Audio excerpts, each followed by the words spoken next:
bilaka ora kaka ya na fandi na selaka oya ngaitako ya ogala selaka ya ngata ogala selaka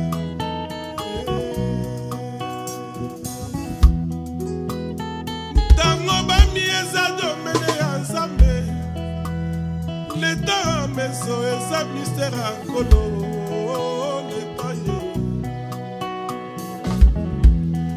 likola kozango yebaka bimobali epai ya gare yayebaki te la promesse elie avec le temps oh sara ye Israel ayebaki ta akotaki na boumbu kasi tango akobima yebaki yango te pourtant eza mystère ya nzambe. Shalom, shalom, shalom na ba eli nyonso bipai tozwami dans les quatre coins du monde. Shalom na bana na nzambe, shalom na ba oyo balingaka évangile ya nkolo na biso Yesu Masiya. Shalom na bino bato botiki misala, botiki ba occupation, botiki nyonso ezaki ya mutuya po na tina na feti na biso ya maloba na nzambe ndenge na bengaka yango toujours oyo tozwaka rendez-vous chaque mercredi na 20h30 po na tina na koya koyoka nzambe na biso. Bipai nyonso bozwami na mokili mobimba nzambe aleka na kopambola bino parce que lelo eza mokolo munene oyo nzambe asali biso faveur pour que toza parmi ba vivants ya mokona lelo. Voilà pourquoi avant que tokota na feti na biso ya maloba na nzambe tokokende ko sambela kotika moment oyo na maboko na nzambe na bikamu. Tendre Père, le Dieu de toute puissance, tolingi ko pambola munene na yo. Merci pour na temps kitoko pesi biso pour na koyoka maloba na yo. Pambola mutu nyonso oya koti poko na lelo, ba nyonso pe bakolanda en différé, ba nyonso bakokota na sima, ba participer na dipamboli ko te pa na yo. Il y a un ennemi to résister à musika dans le puissant nom de Jésus qui est notre véritable Dieu tolobi. Amen.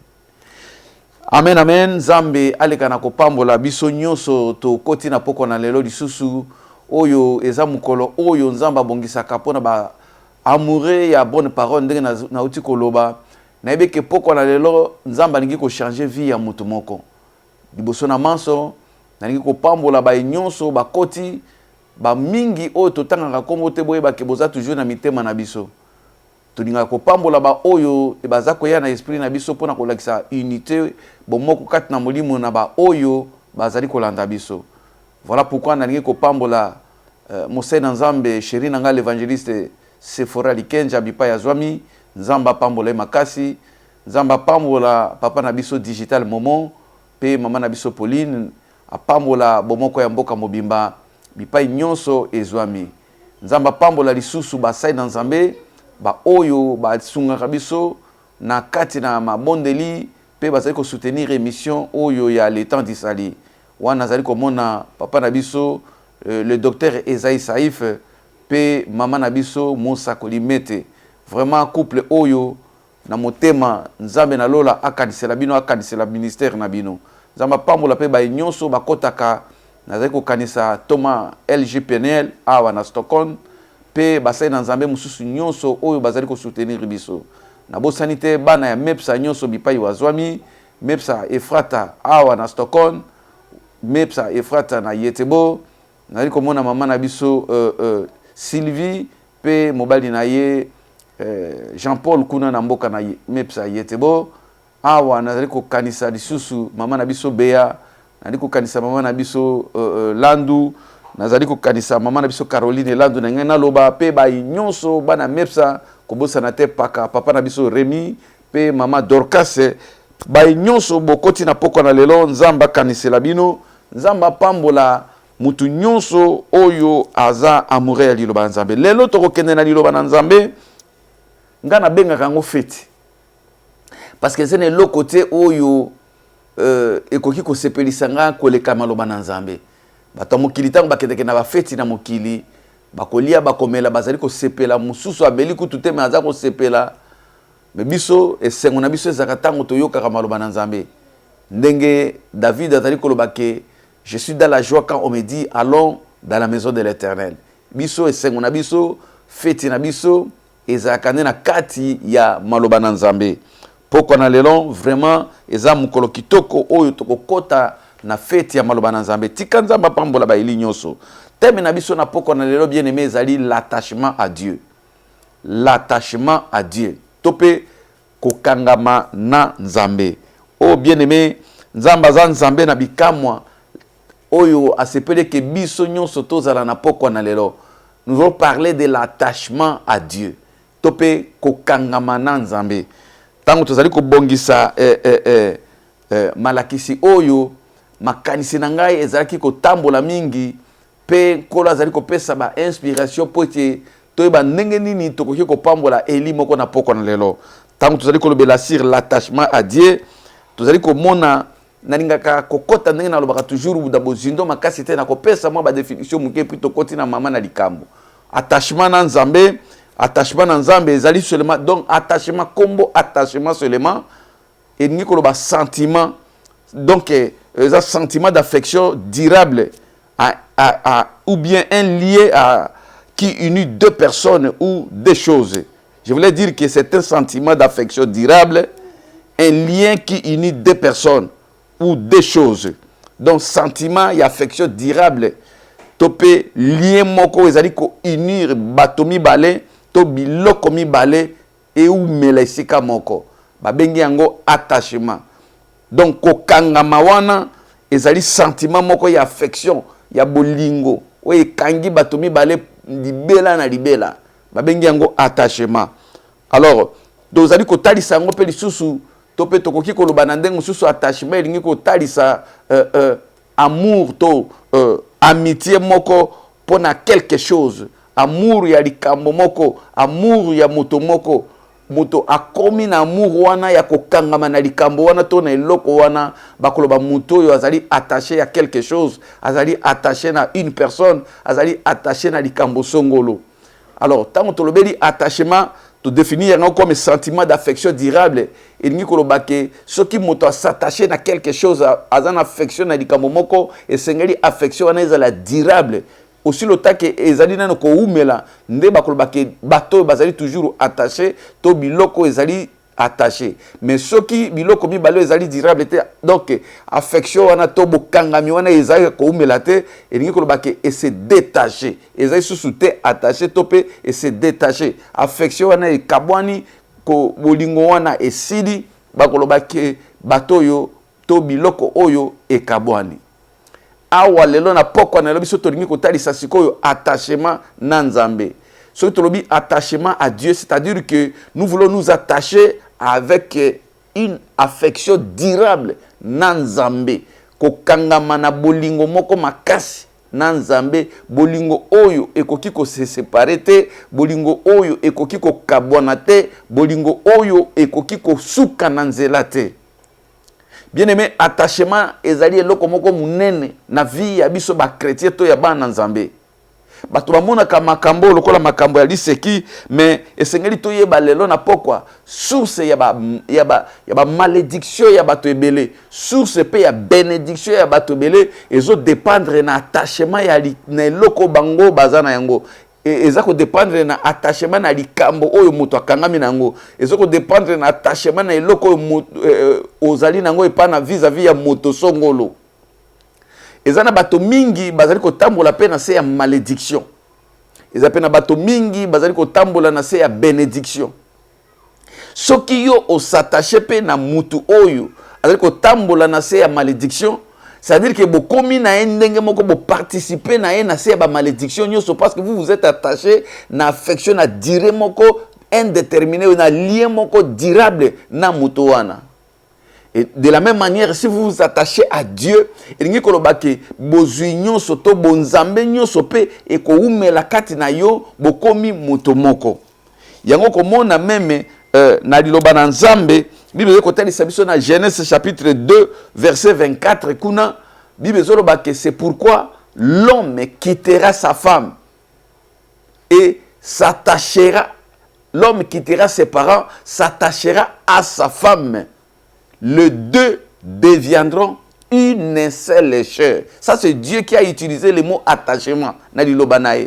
alobi ke tango mobali azali kotika baboti akosatache na mwasi bango bakokoma esu biloko mibale te. Voilà comment est-ce que des choses ekoki kokoma eloko moko na moment ya attachement. Bien aimé, na moment ya mariage bato ba comprendre kate bakanisaka kezaka kaka kolata voile to costume to cravate pe ko binisa bato esili wana. C'est un grand mystère mariage. Nzamba lobi que deux personnes ba komi une seule personne. Soki bato bandimani ko balana ba s'attacher ba koza susu bato mibale te ba komi une seule personne, une seule chair. Donc attachement ya mwasi ta mobali oya uti na baboti na ye oya uti ekolo mususu mais tango bakokota na mystère ya libala le Seigneur nous dit que l'homme s'attachera. Oh bien-aimé, biloko oyo naza koloba na ebite mukonzamba kolinga tokolobela likambo ya libala parce que lelo tozolobela ngo te bato ba comprendre mystère ya libala ko bala elingi koloba ke okomi eteni ya nzoto ya ndeko mususu na makambo nyonso tokozongela mukolo mususu pona yango lelo tozana makambo libala te. Nous voulons seulement montrer que Nzambe peut utiliser qui comme attachement na mystère ya libala ko talisa que l'homme quittera, s'attachera à sa femme et le deux deviendra une seule. C'est-à-dire que quand quelqu'un s'attache, attachement c'est un sentiment d'affection durable. C'est-à-dire que mutu azana sentiment moko ya affection durable na muninga na mutu.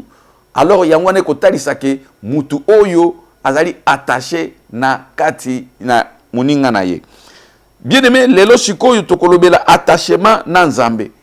Exemple ezali ke okoya komona bato mususu bazali ko s'attacher na biloko mokili. Bato mususu bazali ko s'attacher par exemple na bilamba. Bato mususu bazali ko s'attacher peut-être régime akotali la biso kuna mwinda. Donc bato mususu bazali ko s'attacher na nini na bilamba na lobaki ba mususu bazali ko s'attacher na télévision mutu mususu soka azali attaché na bilamba c'est-à-dire elamba nyonso ekobima oyo bango babengaka lokola ba griffe ekoki koleka te parce que ye azali attaché na makambo ya bilamba oyo babengaka bango ba saper. Donc ayebi kombo ya ba magasin nyonso ya mokili ayebi kombo ba couturier nyonso na mokili po vina ye azali attaché azana sentiment moko durable na ba makambo ya bilamba akoki kolala même nzala mais azali ko bomba mbongo 20 000 euros 10 000 euros 5 000 euros pour que tu ressembles à jaquette moko. Donc cette personne est attachée na habillement na luxure ya babilamba to pe to kobenga ngo folie ya babilamba et ça na bato mususu akoki kozala pe azali attaché na lecture biblique okomona moto avandi kaka pona tina na kotanga maloba na Nzambe. Or attachement na liloba na Nzambe ya lecture ezali pe eloko moko kitoko. Nzambe apesi biso opportunité ya koyeba nini tokoki kopona po ke to s'attacher na yango.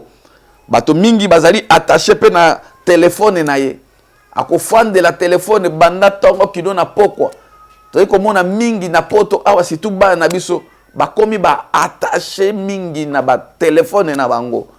Omona mutu même azako conduire voiture azana téléphone akoki même aza prêt à kosala même accident azana tenter akabona na téléphone na ye même pendant 2 minutes. Mutu azako lala azana téléphone jusqu'à ce que pongi ko zoyer bongo siko téléphone etikali na tolo. Ça dit que attachement ezali sentiment moko ya affection durable à une personne ou bien à une chose. Donc tu comprends que bato mingi bazali kozala attaché na babiloko ya mokili. Ngana ngaki lelo total asiko attachement na Nzambe. Bien aimé na uti koloba ke ba ndeko mingi ba lakela mi mabe ba participer na malédiction à cause ya attachement o bango bazana yango. Bien aimé siko na poko na lelo question avant que to ibanda ko évoluer tant que toza koyoka makambo ya attachement il faut omituna yo ozalaka mingi attaché na nini. Ozali attaché na nini, ozali na affection makasi na likambo nini na sena moi, ozali affection makasi na nani, ba mususu bazali ba attaché na baboti na bango, atake na ndako libala, ye aza toujours attaché na mama na ye, aza attaché na mobali te, ye makanisi na makambo nyonso ya foyer na il faut mama moto ayeba, il faut papa moto ayeba, il faut ba noko moto ayeba, mususu azali attaché na ba camarade na ye, makambo nyonso ezoleka na kati ya couple na ye tellement azali attaché na camarade wana il faut abenga camarade wana pour ayebisa ye. Et Bible ça kotalisa biso bandeko oyo bakangama pe na bato baza na se ya malédiction bayeba ki pe ko participer na malédiction na bango. Okoyoka ndenge liloba na Nzambe ezali koloba na biso parce que nano topesi thème na biso principal te. Tu as toujours qu'à évoluer pour na ko définir attachement pour que to comprendre yango. Nzambe alikana ko pambola ba eli nyonso oyo bazali ko landa biso na pokwa na lelo. Nzambe aya ko mimonisa na pokwa na lelo likolo na ba eli oyo bakolanda biso tokotanga mokana na Psaume chapitre 1 verset 1 à 6. Psaume de David chapitre 1er verset 1 jusqu'au verset 6. Psaume David, chapitre 1er, verset 1 jusqu'au verset 6. Yoka bien-aimé.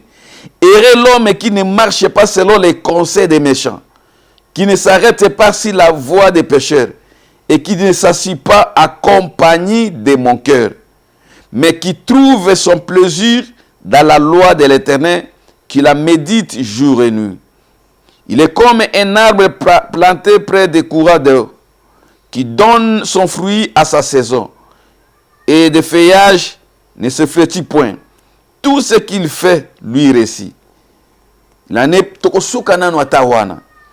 Parce que la Bible a kotali sabiso boy. Heureux l'homme qui ne marche pas selon les conseils des méchants. En quelque sorte, heureux la personne qui n'est pas attachée aux méchants.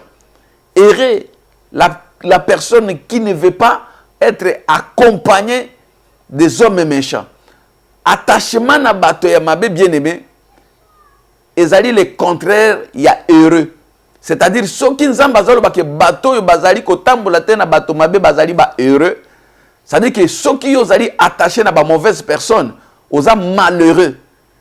Malheureux elingi koloba ke moto na mawa, moto na bilakeli, moto na kolela lela. Parce que ozali attaché na bato mabe. Mais en wato Bible zotali sabiso, ba oyo baza attaché na bato malamu, ba bazali attaché na bato mabe te plutôt Bible lobi bango bazali ko s'arrêter te sur la voie de mon cœur. To ya batioli. Bango bazali te pembeni na bato yo bazali bato ya mbindo. Mais bato yo qui trouve son plaisir dans la loi de l'Éternel et qui la médite jour et nuit. Bible zoloba mutu yo aza motone sengo oyo azali attaché te na bacholi, oyo azali attaché te na bato na masumu, oyo azali attaché te na bato na kisi, oyo azali attaché te na bato na magie, oyo azali attaché te na bato na soloka, mutu oyo azali moto na esengo. Ça c'est Dieu qui nous dit. Alors, esengeli to comprendre mama na biso na likambo oyo toko banda to texte na biso principal oyo toko développer. Ezali na mokanda na Job. Nde sika toko vandela wana. Job chapitre 22 verset 21. Job chapitre 22 verset 21. Parce que tokoya kozonga na psaume sima. Mais yoka Bible za kotalisa biso na Job chapitre 22 verset 21. Attache-toi donc à Dieu et tu auras la paix. Tu jouiras ainsi du bonheur. Parole du Seigneur.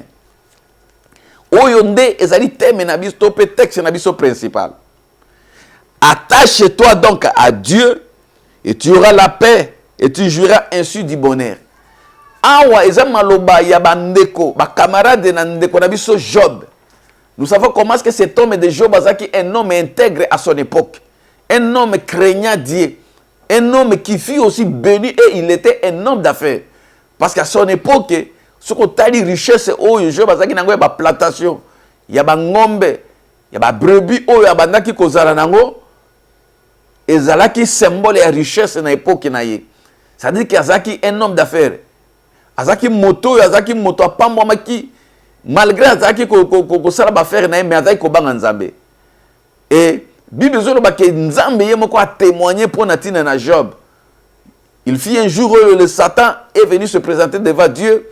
A tourné yo utiko wapi abi na utiko yenga yenga na mokili. Abi, as-tu remarqué mon serviteur Job? Il y a donc personne comme lui sur la terre. Imaginez quelqu'un que Dieu est en train de témoigner.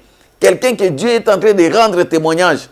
Oh, et ça la ranga sengo komona ki ataba to mokili ba témoigner mabe pona yo, mais il y a quelqu'un ou azali ko témoigner malamu. Ko lingata ataba to mokili ba bebisi réputation na yo, mais sache que lola ce qui est témoigner yo ikoki pona tina na yo. Témoignage ya Nzambe le ki témoignage ya bato. Tika bato ba témoigner, mutukutu ayebi yote.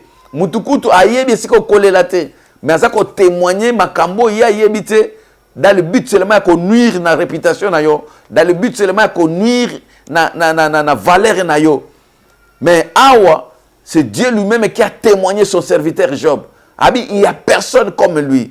Oh bien-aimé, tikanza ba témoigner yo na butu na lelo que ezana mutute oyo azali attaché na Nzambe lokola yo. Nzambe a témoigné yo na butu na lelo liboso ya Satan. Liboso ya bato nyonso ba ko accuser yo, liboso ya bato nyonso ba ko luka kufa na yo.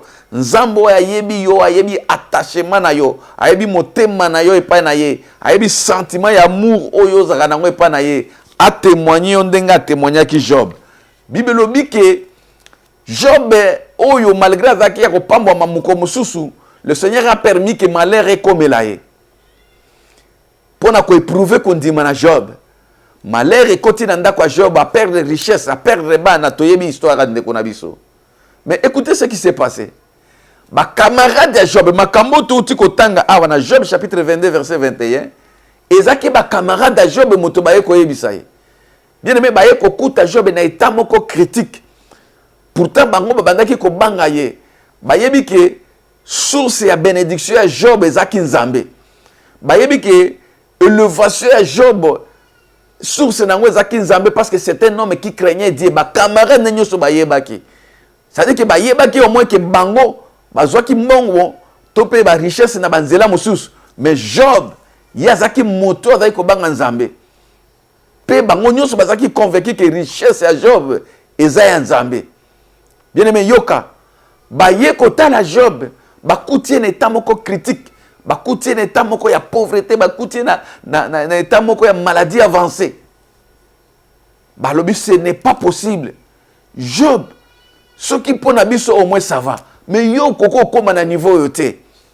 Comment yo koko perdre mana, koko perdre biloko nyoso perdre na mbongo, mene komi santé na yo ekomi en danger. Non non non, c'est que yo bebisi na Nzambe na yo. C'est que yo biso toyebaka yo ke yo zaka na Nzambe. Toyebaka yo ki obangaka Nzambe, toyebaka ke richesse na yo uti na Nzambe. Bien aimé, eza sengo ba camarade ba entourage na ba yebake bozui oyo zui e uti na Nzambe. Eza li sengo na famille no ba yebake mutuka yo zo tambola nango eza ya mitoki na yo. Eza sengo bato ba yeba ke ndako yo zo tonga eza ya makilate. Eza sengo bato ba yeba ke ministère to église yo zo kamba. Oza kotale la molimo santo koti na kabal juifité o simbi kisité o simbi magité eze sengo bato ba yeba identité na yo entourage na ba yeba bozui na yo ba yeba source na yo. Bien aimé ba camarade de Job ils étaient convaincus ba yeba kike non Job ce qui m'a bé comme lui c'est que otiki Nzambe. Parce que nous savons, fidélité na yo na Nzambe wana. Nous savons que c'est Dieu qui t'a béni. Nous savons que source ya bapa molino nyoso yote pa Nzambe. Et que ce qui yo okomi boy, c'est-à-dire, aux a problème na Nzambe. C'est que au bois ki Nzambe, aux ali susu attaché na Nzambe na yote. Et ngi koloba, en quelque sorte, mo Christ to eli nyonso. Oyo azali ko tambola na Nzambe, mais soka atiki Nzambe, azali susute na affection durable na Nzambe, azali susute na bomoko na Nzambe, azali susute na amour to amitié na Nzambe. C'est-à-dire que muto yo akoki susute ko bénéficier oyo Nzambe azali comme source. Babi Job yoka eloko liboso ba yebisie zongela Nzambe na yo. Attache-toi donc à Dieu. Bakene na 4 chemete. Babi ke poto au mona changement na yo Job. Yo biso to moni neti osumuki. Il faut ozonga epa Nzambe na yo. Il faut ozonga na attachement na makambo oyo biso to yebi. Il faut zongela Nzambe ya bandaki ko enrichir yo. Nous sommes témoins ya mapamboli ya Nzambe na yo. Nous sommes témoins ya élévation ya Nzambe na yo. Nous sommes témoins ndenge nini de rien Nzamba matisa yo. Les lois qui m'ont marché, c'est que quelque part, on s'est détaché dans Nzambe. Moi, je pense que Makamboyo, ils appellent conseil, bazako pesa yonanga. Ils appellent Makamboyo, ils appellent Maloba, o bandiko pesa yonanga na poko na lelo bien-aimé. Tomita la malam. Est-ce que nous sommes toujours attachés à ce Dieu-là? Depuis mon koloto yamba Christ comme Seigneur et Sauveur. Est-ce que notre affection avec ce Dieu-là, ils ont toujours eu kokangama? Est-ce que bolingo na biso na Nzambe wana? Ils ont toujours ndenge mokoto bimaka na maya libatisi? Est-ce que bolingo na biso na Nzambe wana? Tu ko tambola ne toujours ndenge Nzamba zali kolinga? Parce que bandeko ba remarquer que quelque chose il y a mauvais et pas inaye balobi que non Job biso to yebi zongana no nasima. Attache-toi donc à Dieu. Donc baye ko pesa solution parce que ba comprenant que un attachement na Job na Nzambe biloko bango ba monaki Job azaki na ngususuté yo kabiyeme balobi boye attache-toi donc à Dieu et tu auras la paix, virgule, tu jouiras ainsi du bonheur. Oh, bien-aimé dans le Seigneur. C'est-à-dire que toute personne doit s'attacher dans Nzambe. Et là, quand il faut soit kimia. Alors que tu auras la paix. Bien-aimé, Yami Balé, tu jouiras ainsi du bonheur. Bon, on peut remarquer que dans ma vie, ce qui moto à perdre kimia na vie na ye, ko perdre paix. Yango tindaka mutu abanda kokende ko luka banganga soki mutu azesu na kimia na motema naye yango tindaka bato ba se suicider soki mutu azesu na kimia te ingi ko lobake makambo lekeliye et perdre mutu a perdre paix du cœur mutu a perdre paix kati na motema naye mutu a perdre confiance même na Nzambe balobi ke soki o s'attacher na Nzambe et loko liboso yo ko zwa bien aimé la paix. Voilà pourquoi Nzambe na biso bazo bengaye le prince de la paix. Parce qu'il y a pesa kakimia, oyo pasteur mokota koki kopesa, oyo prophète mokota koki kopesa, oyo docteur mokota koki kopesa, oyo apôtre mokota koki kopesa. C'est Dieu qui donne la paix. Bien-aimé, loko nini longoli yo kimia na motema. Situation nini longoli yo kimia na motema. Dikamango nini yo longoli yo kimia. Balobi ki attachement na Nzambe ndezongi saka kimia. Attache-toi donc à Dieu, tu auras la paix. La paix du cœur, la paix dans la famille, la paix dans tes entreprises, la paix en toutes les choses. Donc l'attachement à Dieu nous donne la paix. Nangina ebisa eli moko, oyo azali ko bungisa kimia na poko na lelo bien-aimé, luka Nzambe, kangama na Nzambe.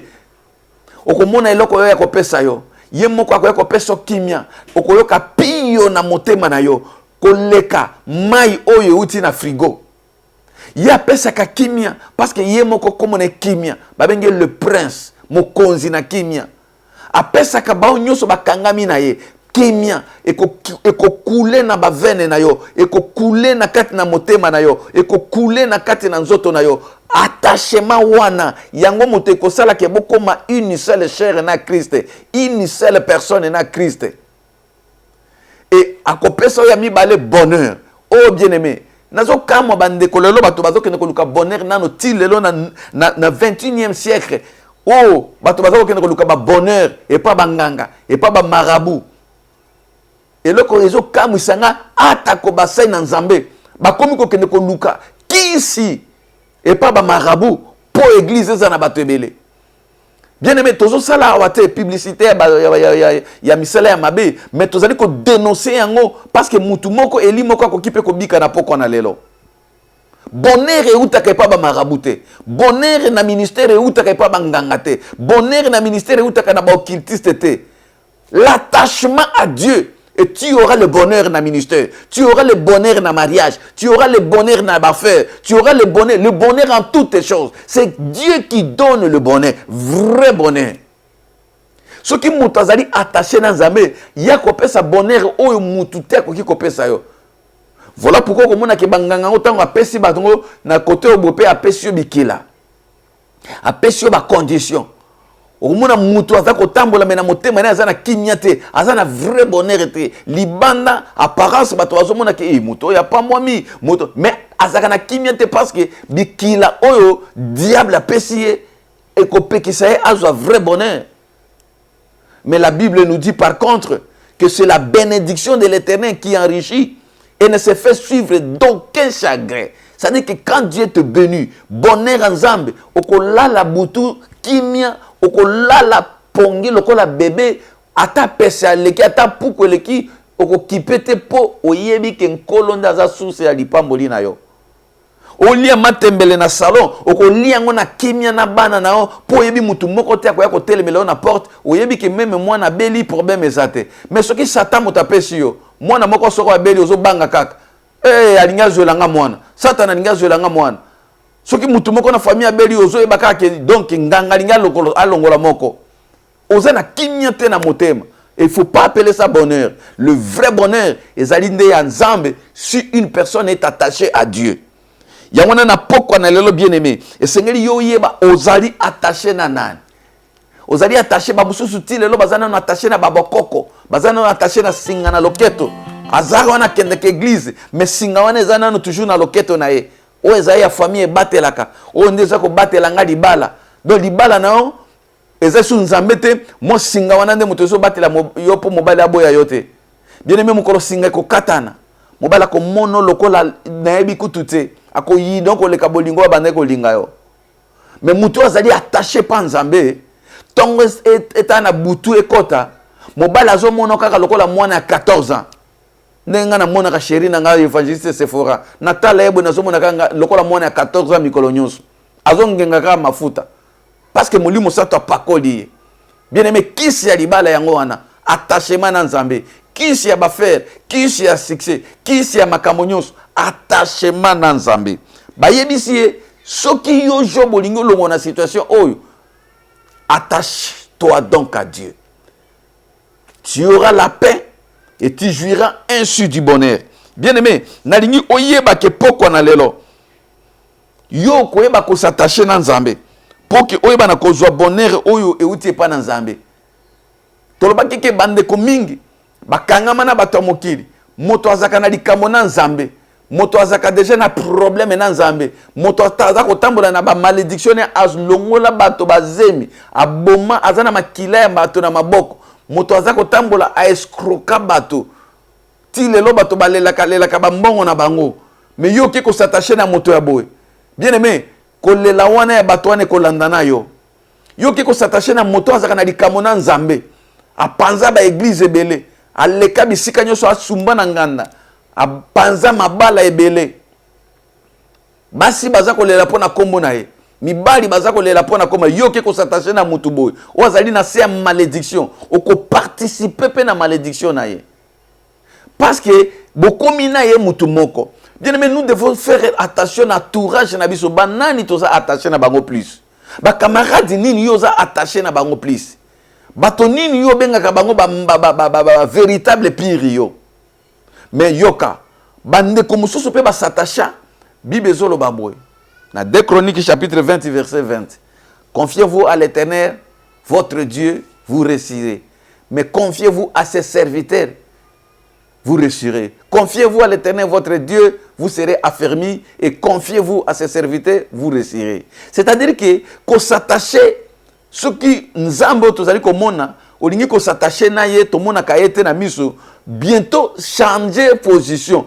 Attache-toi na basali na Nzambe, oyo bazali ko tambola na Nzambe, o bazali ko mema Nzambe, parce que jusqu'à ce jour bazali nanu.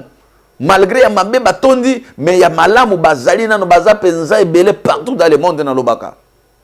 Mais romona yo baini na yo liboso nde ba pasteur. Bato yo yina na motema na nde ba pasteur. Mususu ko tunenge tozo te ya bosiko akoti kaka amoni ba ventilier longola pasteur wana. Osani pe lokote. Mais soko amoni ba magicien, ba occultiste, bato baza na ba démon. Atikali wana na commande ko ta la télévision ti 3h du matin. Bazo koti sepe ba démon. Azali attaché na ba image o. Mais Bible lobi ba o nyoso bakangama na bato na Nzambe. Ba pambwama. Bien aimé, tozali komona awa na mokana na 1 Timothée. Paul na Timothée. Timothée azalaki jeune grec. Mais Paul aye akutani na ye, Timothée akangami na Paul. Akangami na Paul, mais Paul akoye kotika eboete. Tokotanga na mukana na 1 Timothée chapitre 1 verset 1 tina verset 2. Nalobi 1 Timothée chapitre 1 premier verset wana tina deuxième verset. Nakotanga ngono kino na kombo na Yesu. Paul, apôtre de Jésus-Christ par ordre de Dieu, notre sauveur, et Jésus-Christ notre espérance. À Timothée, mon enfant légitime à la foi, que la grâce, la miséricorde et la paix te soient données de la part de Dieu le Père et de Jésus-Christ notre Seigneur. N'avez pas besoin de comprendre des salutations. Paul, azalaki apôtre na Jésus-Christ. Alors, il y a comme qui, c'est l'ordre de Nzambe, de la part de notre Seigneur Jésus-Christ. Mais yo kama loba Paul azali ko kende ko pambola elenge moko. Oyo azalaki attaché naye. Azali ko bimisa maloba. Oyo changer vie ya Timothée mobimba. Azali ko bimisa maloba. Oyo changer ministère ya Timothée. Alors bi à Timothée mon enfant légitime. Yo ka bien-aimé. Mon enfant légitime à la fois. Paul azaki muyuda, mais Timothée azalaki grec. Ndenge nini akomaki mwana na ye. Attachement ya Timothée pa na Paul etindaki Paul abenga ye mwana na ye légitime. Bapa bapambolaka kaka mwana oyo azali na yo légitime, mwana ya makango te, mwana ya mbanda te nde bapambolaka mwana oyo ya yo moko. Oyebi l'histoire ya nani ya Sarah na mwasi Abraham. Bible lobi mwasi moko te akoki kondima mwana ya mbanda aya kofanda ko hériter na bana na ye. Awa Paul aza ko benga Timothée enfant légitime parce que amonaki attachement na ye, amonaki affection durable na ye, amonaki komipesa oyazaki na yango. Bien aimé, to pambola ka église n'importe qui te. Maloba ya suka ya moto na Nzambe po ebima. C'est que amoni attachement moko yoza nango na makambo Nzambe, attachement moko yoza nango na misala na église, attachement moko yoza nango na Nzambe na yo. Ndenge ozali ko salela Nzambe ekotinda moto Nzambe abimisa maloba. Paul azali ko yebisa Timothée ba biki que la grâce alobi na eboy, que la grâce, la miséricorde et la paix te soient données de la part de Dieu le Père. Azako pambola alobi que grâce et landayo, miséricorde et landayo, paix et landayo. Awa tomoni ke bandeko na Job ba yebisa que attache-toi donc à Dieu, tu auras la paix. Awa pe Thomas Paul azako pambola Timothée abi ngai lokwa moto Nzambe na lingi Timothée yozwa kimia. Na lingi ngolo Nzambe za liko na yo. Abandi ko pambola ye à cause ya cet attachement. Bien aimé, provoquer moto Nzambe na misala omona ndenge moto Nzambe azo pambola yo, omona ndenge moto Nzambe maloba ezo bima na munoko na ye, ko provoquer na maloba ya, na makambo ya bien na ngina loba na misala oyo zali ko salela Nzambe e ko tinda bato na Nzambe o ba pakolami ba bimisa maloba mosai na Nzambe atali pasteur no atali babi mama oyo Nzambe kaniselanga même ozate même osengi ete libondeli mais moto Nzambe avani na ndako na yebwa azo bondela na butu alabi Nzambe kanisa mama kingandi, kanisa papa kingandi. Est-ce que yo attachement na ona Nzambe, attachement na ona misala na Nzambe, eko tinda moto Nzambe, asengela o kimia, asengela o lipamboli, asengela o ngolu na Nzambe. To moto na Nzambe afandi boye na ndako azoba Nzambe. Pona nini ozotika ndeko yo boko kutana na ete. Ayeba ki yo za Nzambe. Moto Nzambe azobimisa maloba bololo pona tina na yo. Parce que makambo na yo ezola kisaki yo za musika na Nzambe. Bien aimé, sika bato mingi babza ya ko lakela mayango wana. Paul apambolaki Timothée plutôt parce que Timothée azalaki attaché na Nzambe. Alléluia. Toye ko mona lisusu Élisée, toye bi likambo na ndeko na biso Élisée. Oh bien aimé dans le Seigneur. Na mokana na 2 Rois. Tala makambo nini lekaki wana. Tokotanga 2 Rois chapitre 2 verset 1 à 2. 2 Rois, chapitre 2. Totangi liboso na verset 1, qui non na verset 2. Nalobi 2 Rois, chapitre 2, verset 1 jusqu'au verset 2. Lorsque l'Éternel fit monter Élie au ciel dans un tourbillon, Élie partait à Gilgal avec Élisée. Élie dit à Élisée, reste ici, je te prie car l'Éternel m'envoie jusqu'à Bethel. Élisée répondit, l'Éternel est vivant et mon âme est et ton âme est vivante. Je ne te quitterai point, et ils descendirent à Bethel. Makambo ngana zotanga. Nalingi mutu moko Eli moko a comprendre makambo ni tozolo bela sur l'attachement. Tolobi teke bato nzambe bakomi na sika ya nzambe. Mais nzambe lobi confiez-vous à ses serviteurs et vous serez bénis. Tata o Élisée azaki na service ya Eli.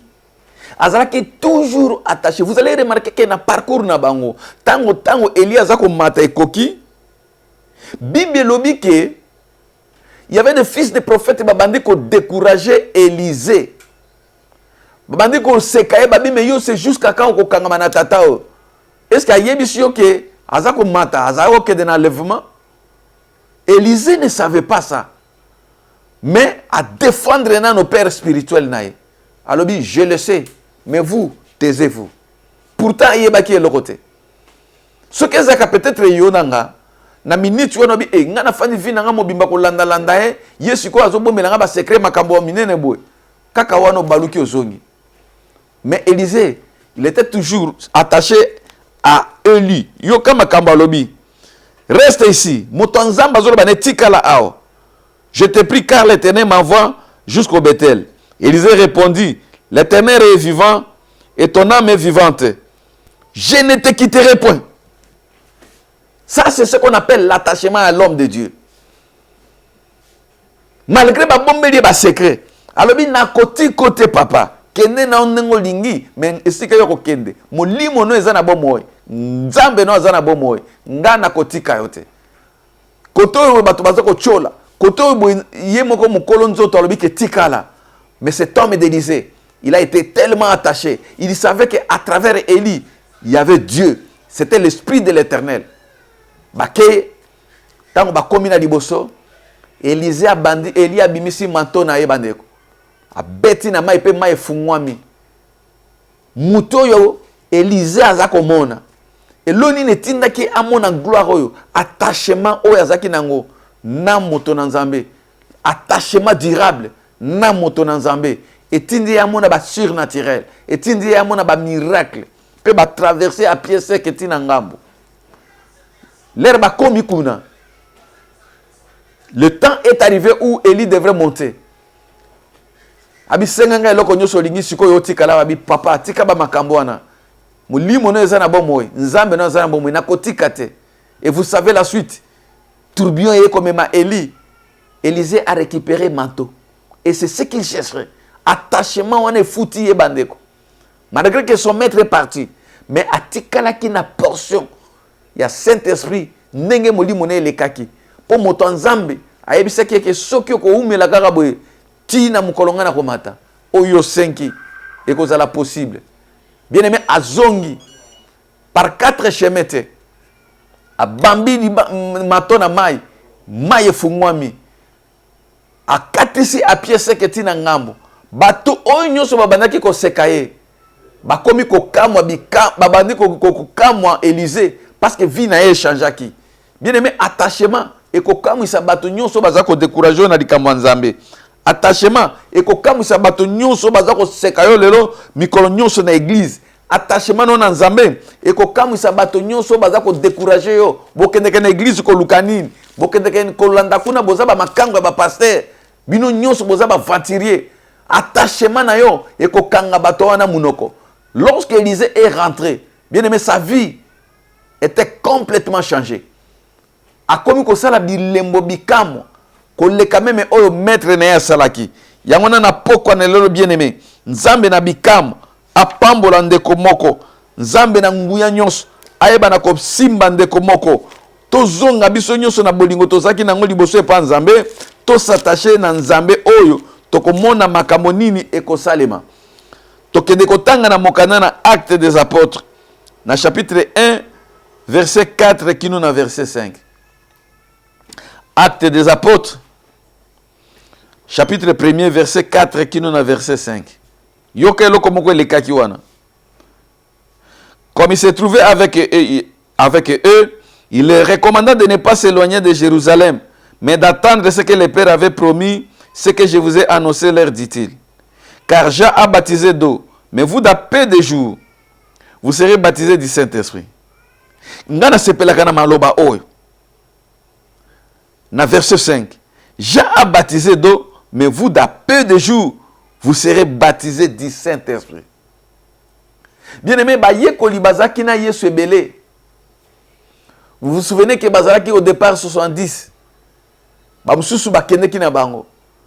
Lorsque le Seigneur dira maintenant tout ni Pierre, bien, baninga na bino bakei. Bino botika ni kolukanini.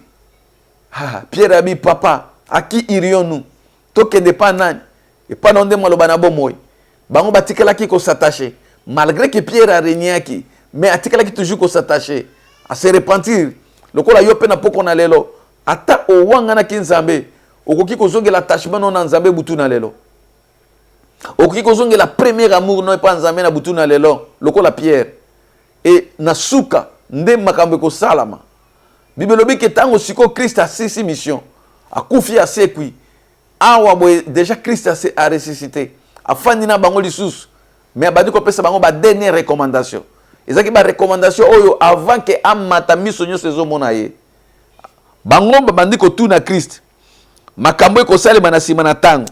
Mais ya yebisi bango. Arabina bango boy. Bolongwana na Yerusalem ete. Bino bato botikali. Bino bato bozali attaché pananga. Ezane loko moko na ngina pesa bino. Mais bokozango kaso ngana ke. Bien aimé. Christ a mati bango batikali ba ke na chambre haute. Fidélité na bango, persévérance na bango. Yango esala ki ke effusion ya Saint-Esprit est quitté la bango. Bien aimé, quand le Saint-Esprit est descendu, le même Pierre oyo tozo tanga, oyo a régné qui Christ, a koma ki vedette, auction sans mesure. Azali ko tambola boye, bilembo bikamo bakufi ko sekwa. Et lilingi na yeso biki saba malade. Parce que azalaki attaché na Christ. Attachement à Christ et péché portion à Saint-Esprit sans mesure. Bien aimé, ce qui mouto kangami na Christ. Ça dit que Christ a koya ko vanda kati na yo. Okozwa nguya na molimo na nzambe. Oyo eko faciliter makambo nyonso yo za nango besoin. Parce que zana makasi na yo te vie na yo ko changer. Mais nguya molimo santo tango eko quitter la yo. Pour molimo na nzamba quitter la yo, il faut ozala attaché na nzambe. Il faut okangama na nzambe. Yango tozongi na mokanda na biso na psaume kuna nzamba banayi kolobake. Heureux l'homme qui ne marche pas selon les conseils des méchants. Mais oyo azali ko trouver plaisir na dans la loi de l'Éternel qui la médite jour et nuit. Babi ke mutu oyo tout ce qu'il fait il y réussit. Na mokanda na psaume ndenge totangaki chapitre 1er verset 1 à 6. Babi ke mutu azali attaché na maloba na nzambe. Azali attaché na nzambe. Tout ce qu'il fait, lui réussit.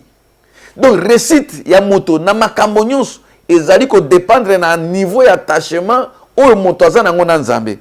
Réussite même na ministère, ezali ko dépendre na niveau d'attachement moto na ngona nzambe.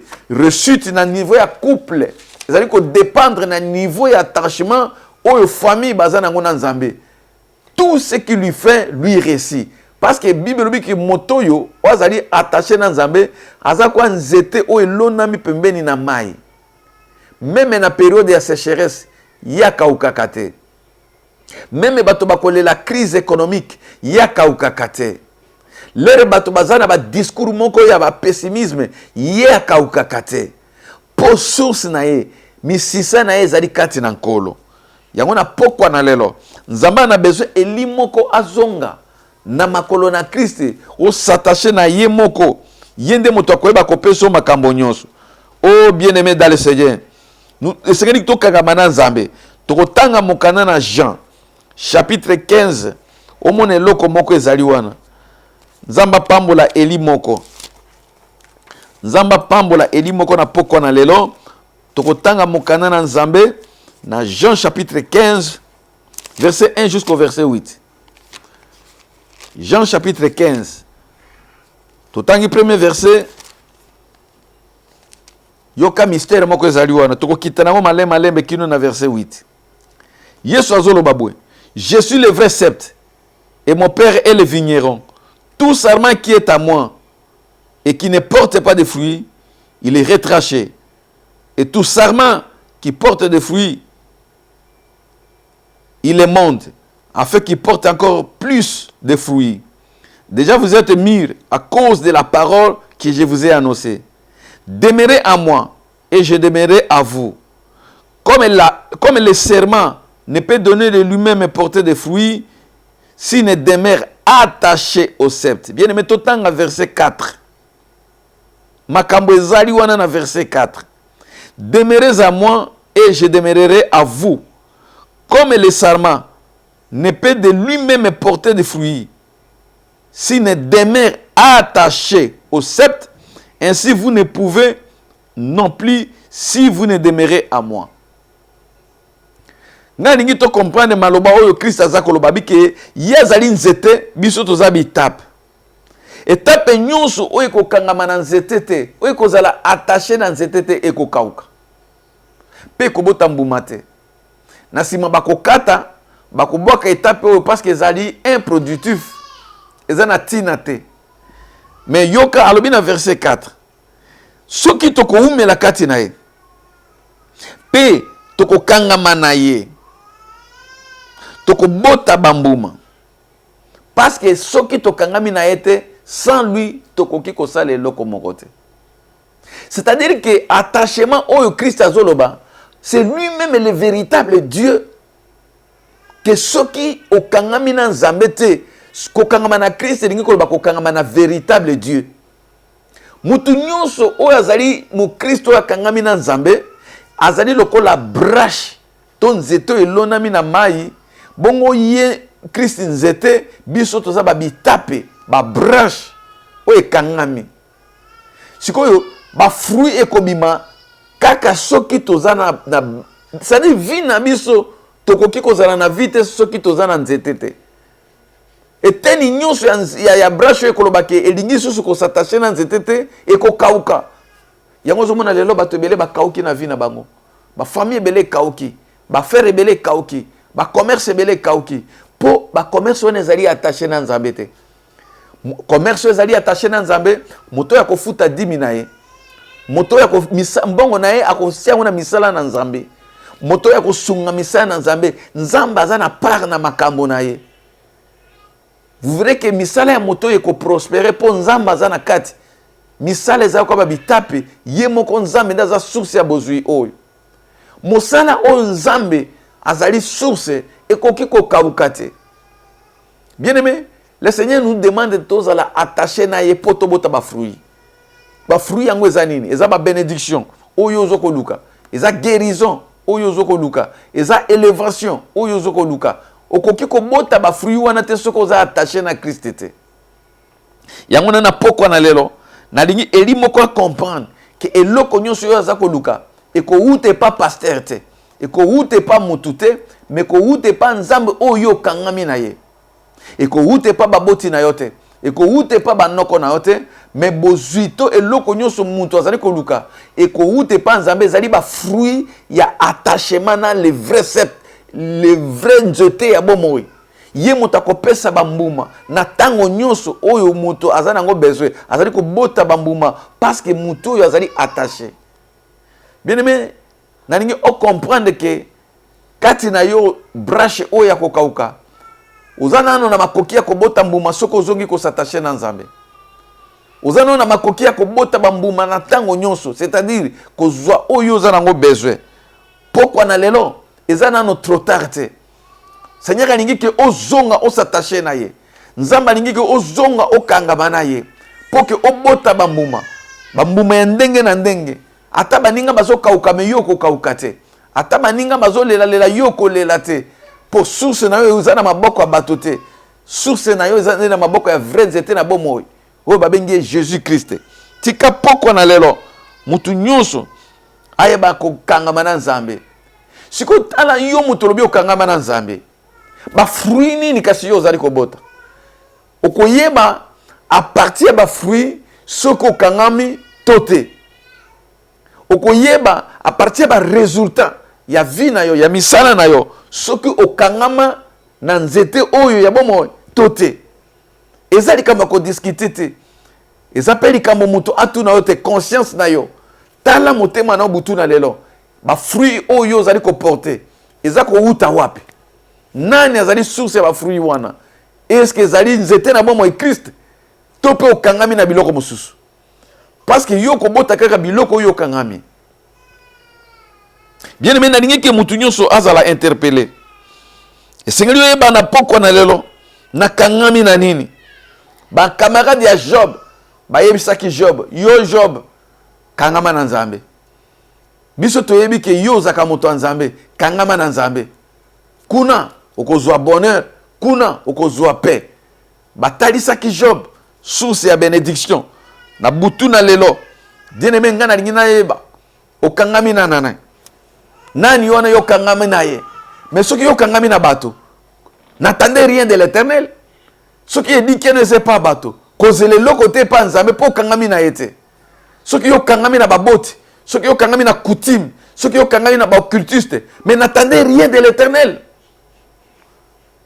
parce que okozwa kaka eloko par rapport na eloko yo za attaché na yango soki yo kangami na vie ya libanda ya ba masanga ya banini mais n'attendez rien de l'Éternel tika ba oyo ba s'attacher na prière ba oyo ba s'attacher na ba retraite ba oyo ba s'attacher na koyoka bato Nzambe ba ezela lipambo liko te pa Nzambe.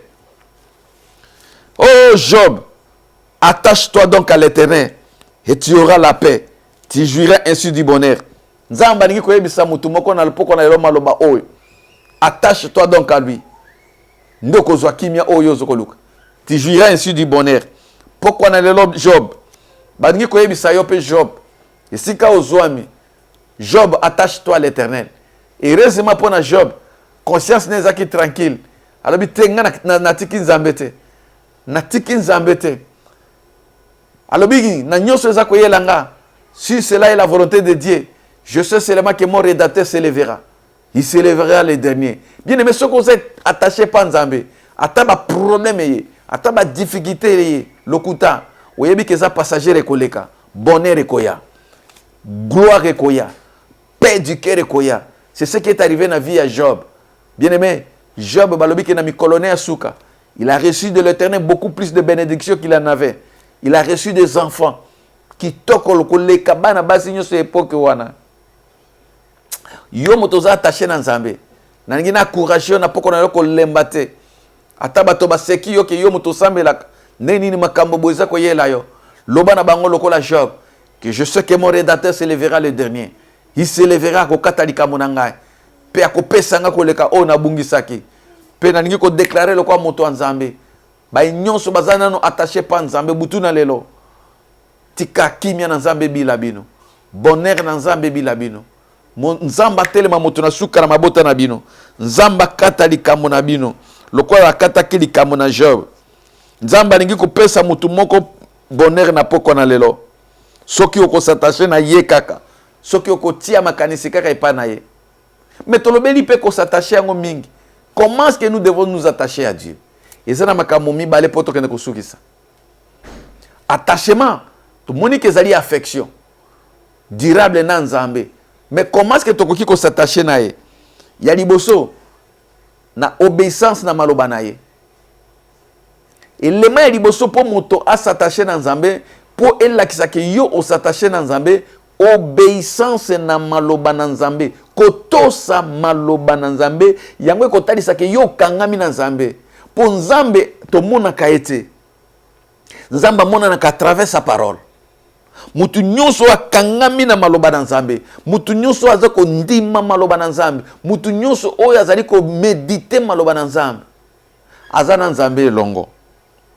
Bien aimé tala likambo moko ndenge Bible za kotalisa biso nangi to tanga yango na mokanda na Deutéronome chapitre 28 to yebi yango biso solo kola nzembo mais to tanga yango lisusu lelo Deutéronome chapitre 28 premier verset o comprendre loko moko ezali wana o mona kisi ya résultat attachement na Nzambe yo motolingi bandako na nganga yoka véritable nganga yoyo na Deutéronome chapitre 28 verset premier Bible lobi boy si tu obéis à la voix de l'Éternel ton Dieu en observant et en mettant à pratiquer tous ces commandements que je te donne aujourd'hui, l'Éternel ton Dieu te donnera la supériorité sur toutes les nations de la terre.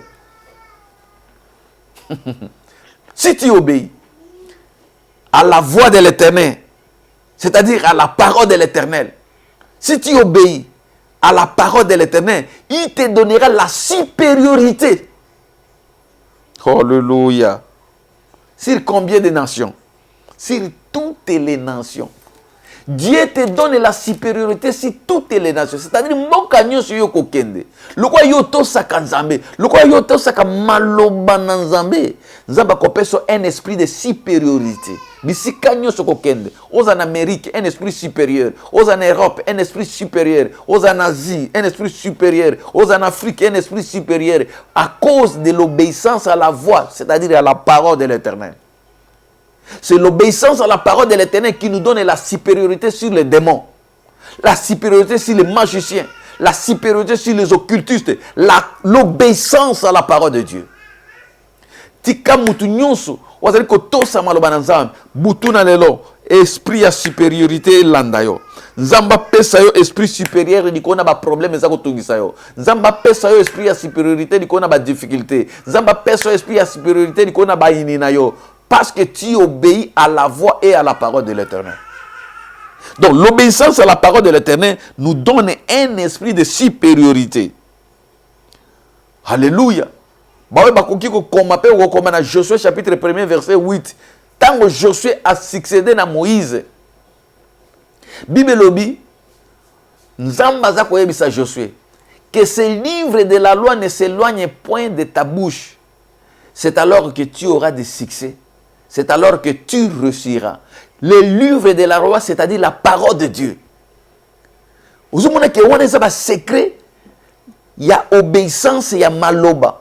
La loi de l'Éternel, c'est la parole de Dieu. Et si Josué, la même chose. Que le livre de la loi ne s'éloigne pas de ta bouche. Tu auras du succès. Bien aimé, tika succès. Et l'anda ba nyonso balingi maloba nanzambe. Succès et l'anda na ba domaine nyonso. Succès et l'anda yo na libota na yo. Succès, vrai succès alors. Où est si la gâté? Où est même ka cauchemar té? Et l'anda yo partout. Par le puissant nom de Jésus-Christ. À cause de l'obéissance à la parole de Dieu. Deuxième chose, c'est mettre cette parole maintenant à pratique. Wana ndeza mama na makamu. Koyoka maloba na nzambe za malamu. Mais pona kosukisa, il faut to tiaka maloba en pratique. Lelo, toujours mona bato baza koya na ba assemblée na biso. Bato batondi na ba église. Pasteur atei na lokola kufa. Auction na molimo santo ekiti. Bato mususu pe ba leli kolela. Omoni ki o penda ni loba touché ye. Mais abi makaka na porte église. Makambo nyonso ya yoka ki wana bosani na yango. Abosani na yango. Oh, Yesu na biso sunga. Tokotanga na mokanda na Jacques chapitre 1 verset 22. Jacques chapitre 1 verset 22. Na tangi yango na kombo na Yesu. Mettez à pratique la parole et ne vous bornez pas à l'écouter, à vous tromper vous-même par de faux raisonnements. Bible zoloba toyoki maloba na nzambe mais to tiango pe na pratique. C'est-à-dire ko tia na pratique ningi koloba ko sala exactement o nzamba lobi na yo o sala. Ko sala conformément na pensée na nzambe. Yo yoki maloba na nzambe OK ko sala makambo susu. Bate yo dimanche na église na pasteur yo bimi OK o sali makambo mususu. Mais yebisanga muto aboye okomona loboko nzambe ndeni. Attachement na nzambe elingi koloba oyoki mais otie maloba na nzambe na pratique. Osali exactement o nzamba lingi ke yo osala. Oyo bato mokili balobi te, mais oyo yo uti ko lela na église, oyo yo uti ko tutuka na église, c'est ce que Dieu te demande de faire. Oyoki maloba na nzambe etika la kakate lettre morte sili okamati bible okangi mais banda ko méditer pe senga nzambe Saint-Esprit sungayo otia maloba wana na pratique. Yango komona Christ ba mususu aya kuti mokaka tani alobi na ye olingi nini natambola be ale simba kiti na yo tambola. Yo moko sala makasi ya kotambola. C'est-à-dire tia maloba ona lobi no na pratique telema tambola. Tango moto asimbi bo atelemi abandi kotambola. C'est ce que Dieu nous demande. Mettre en pratique la parole de Dieu, c'est-à-dire faire exactement ce que Dieu nous demande. Bien aimé, pourquoi on a l'homme makambo belé basi bateyo? Tiens, on a pratique. Tiens, on a pratique. Bandana butuna lelo bandako tiens, on a pratique. Bandana on a attachement. Butuna lelo pratique ya liboso ezali ko s'attacher na Nzambe. C'est-à-dire que ko zala na Nzambe ko bandako méditer ko tambola selon maloba na Nzambe. Yango nde to ko Nzamba za ko senga partir butuna lelo. Ko tiens maloba na Nzambe na pratique. Tous borné kaka na koyoka kate loko la musique na kati na église loko na nini na ba lelo musique yo kitoko pastor wana yebi koteya esuka kaka bongo te mais to salela oyo Nzamba alingi ke to sala c'est ça toke ko sukisa na mukana na Romains chapitre 2 verset 13 Nzamba pambola eli moko na poko na lelo Nzamba pambola ba o nyonso bazali ko partager message Romains chapitre 2 le verset 13. Ce ne sont pas en effet ceux qui écoutent la loi qui sont justes devant Dieu, mais ce sont ceux qui la mettent en pratique qui seront justifiés. Bible bi ezaka kateba bazali koka maloba na Nzambe nde bazaba sembo liboso na Nzambe. Pona kati na église bandoki pe bayaka bafandi pe baveyoka maloba na Nzambe aleli pe ba escroc pe bayaka na kati na église. Ba occultiste pe bazana kati na ba église. Ba yoki pe maloba na Nzambe dimanche. Ndenge moko na bana na Nzambe, ndenge moko na ba eli. Mais Bible bi ba baza justifier za ba bazo tiango na pratique. A yoki Nzambe a tient na pratique. Lilobe touti na motema a se convertir. Parce que za attaché na liloba wana. Parce que za attaché na Nzambe. A tient maloba Nzambe na pratique. Ba onde baza justifier. Nzamba justifié eli moko akotia maloba na pratique. O butuna lelo akosenge pa Nzambe azwa attachement ya libela na Nzambe. O yakoloba ke eloko moko te koki kokabulanga na Nzambe. Bible qui me séparera de l'amour de Dieu? Ni nudité, ni tribulation, ni homme, ni ange, ni domination. Rien ne pourra me séparer de l'amour de Christ. Parce que mutonzo lo babilo kaboye aza attaché na Nzambe. Nini koko kabolanga, nini koki ko détacher nga na amour na Nzambe. Pauvreté. Nini koki ko détacher nga na amour na Nzambe. Ko cholama. Nini koki ko détacher nga na amour na Nzambe. Mokanda na potondeze koki ko kabolanga na bolingo na Nzambe. Nini koki ko kabola yo na bolingo na Nzambe bien-aimé. Attache-toi donc à Dieu. Tu auras la paix et tu jouiras ainsi de bonheur. Attache-toi donc à Dieu. Solution à l'ikamono et komonana. Attache-toi donc à Dieu pour que lola efungwa mapona tina na yo. Attache-toi donc à Dieu pour que bayini na yo oyo babanda ko chola yo bakamwa yo ndenge bakamwa ke Élysée. Attache-toi donc à Dieu pour que situation ya famille na yo ait changé. Attache-toi donc à Dieu pour que musala na yo ezonga. Attache-toi donc à Dieu pour que mobali même oya kimayo azonga. Attache-toi donc à Dieu. Naba ngangate, naba marabute, naba toakisite. Mais balobi na biso to s'attacher na Nzambe. Toko zwa kimia, pe toko zwa bonheur. Na lingi na pokwa na lelo. Na bonde la pona ndeko ya zui décision. Ya ko s'attacher na Nzambe. Na lingi na sambe la pona ndeko oyo. Oyo ya zui décision. Ya ko tia motema ne pa na Nzambe. Ya ko sala exactement o Nzambe azali ko senga. Wazali ko tia maloba na Nzambe na pratique. Na lingi na senga e pa Nzambe. Lo le fungo mapona tina na yo. Ozwa bonheur, ozwa kimia na butu na lelo. Bipai nyonso enemi alongola ki kimia. Butu na lelo Nzambe oyo ozali attaché. Apeso makoki bambuma ebota, bambuma ya mapamboli, bambuma ya esengo, bambuma ya libala, bambuma ya ndenge nyonso o motema no ezali koluka. Obota parce que ozali attaché na Nzambe oyo. Tendre Père, le Dieu de toute puissance. To pamboli opona maloba oyo. Toyebi koza Nzambe tambola kasima na maloba na basakoli. Yango tobengi yo le Dieu des esprits des prophètes. La Bible nous dit que tu confirmes la parole de tes serviteurs et tu accomplis ce que prédit tes envoyés. Lola efungwa manzambe dikona ba nyonso balandi message oyo.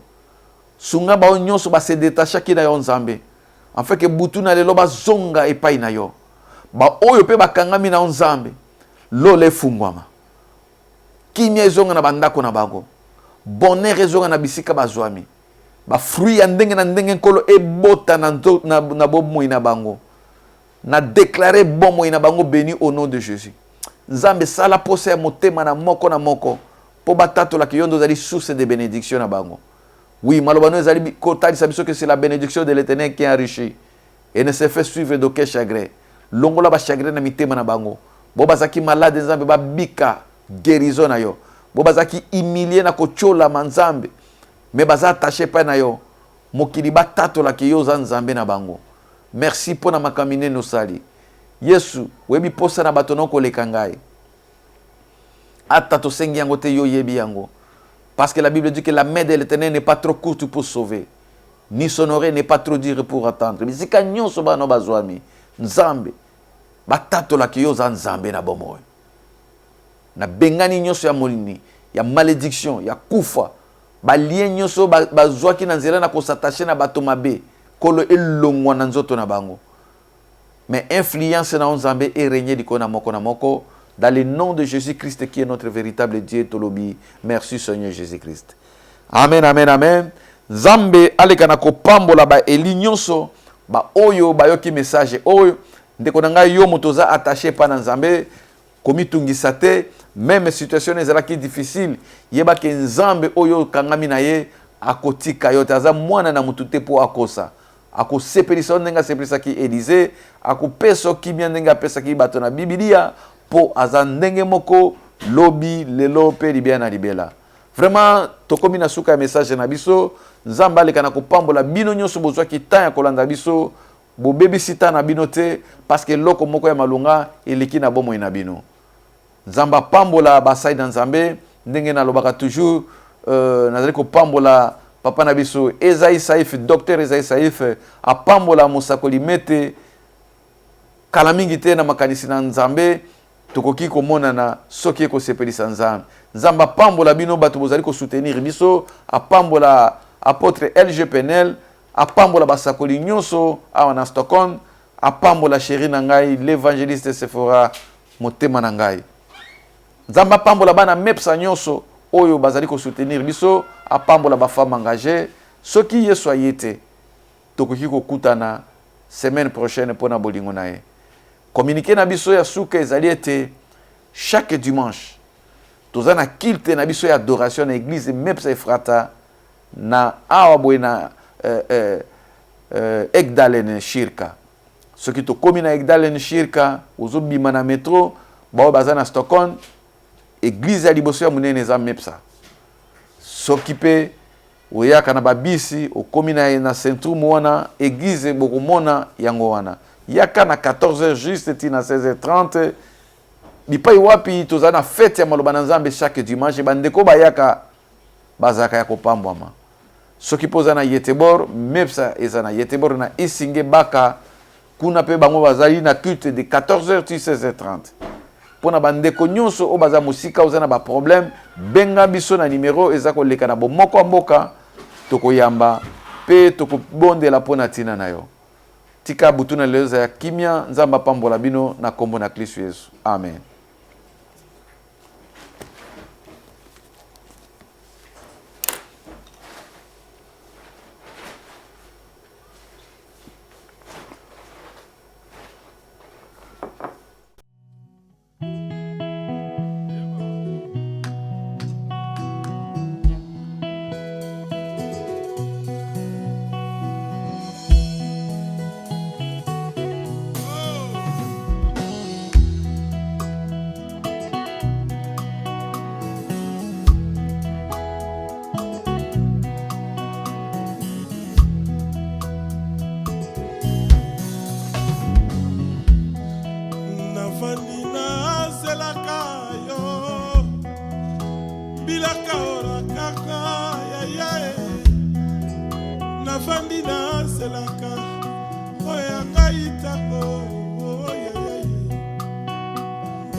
Rikola kozango yebaka bimobali epai ya gare. Yayebaki te la promesse est liée avec le temps. Oh Saraye Israël ayebaki ta akotaki na boumbu. Kasi tango akobima yebaki yango te pourtant eza mystère Nzambe. C'est que tu es ne pas ce que tu seras. Pesa tango na temps polobi na yesa na maboko ya Elohim. C'est lui le maître de temps et de circonstances. Nanyango lobi na yotan na yeseleki. Nanyango lobi pour toi c'est déjà trop tard. Motongo uti wapie. Montre koki kokufa kasi tango etelemi te. Okoko yeba jour alelo kasi histoire nango yebi te. Pourtant eza mystère Nzambe. Alobaki na Marie tant mon temps n'est pas encore arrivé. Ata ye moko Nzambe asalaka nyonso na temps.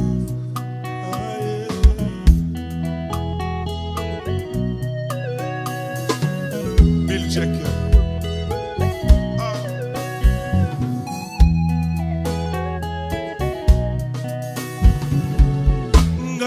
Nalingaki okufa mpamba lokolaka moto nzoka eteni mosusu naza Nzambe o.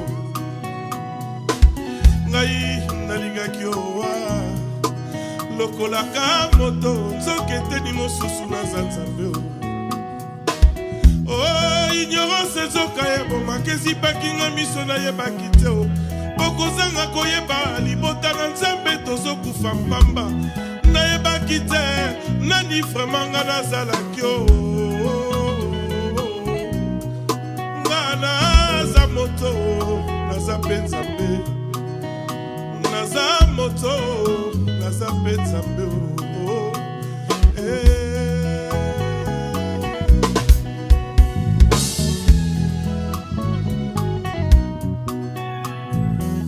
Alalaki na bwato lokwa moto. Kasi alamuka loba na mbonge alobi na mopepe lokola nde Nzambe o. Kolo na nzela kotambola yoki nzala. Aloba na nzete alobi na nzete lokola nde Nzambe o. Oh moto alelaka tango makambo yaka makasi na fina ye. Kasi Nzambe Nzambe alelaka te Nzambe alobaka pour d'éternité. Posa Nzambe za moto adomine kasi badomine te o. Nga naza moto naza mpe Nzambe. Naza moto naza mpe Nzambe o.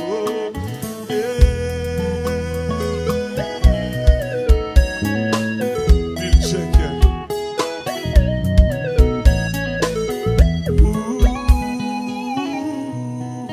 Ayonelie nangolwa papa yawe opesa ngai lolemo ya mabomba mie. Nakati ya nsembo nayeba kosunga yaya yo nde mai nambelaka nakitisa motema ye. Nzete nayaka kofanda soki moyebini ye. Yo lipa na ngai naliaka na ntango ya nzala. Ayi bolingo na ngai alobelaka nga maloba ya bolingo. Butu na moye Jésus l'amour de ma vie. Oh,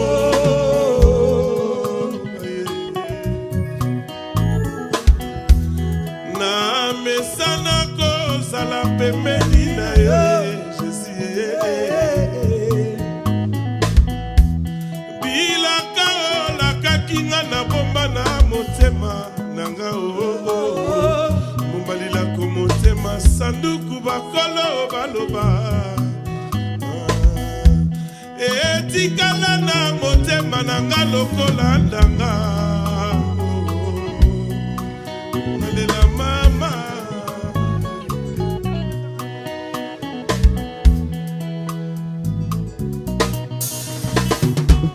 Tata Nzambe yoka kolela na ngai mwana ye.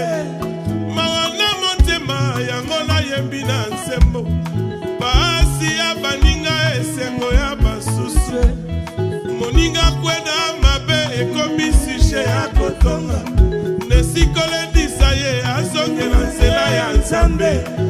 ekomi nde likambo ya kofinga mpe ya kotonga masiya ya kae mokili na yo nzambe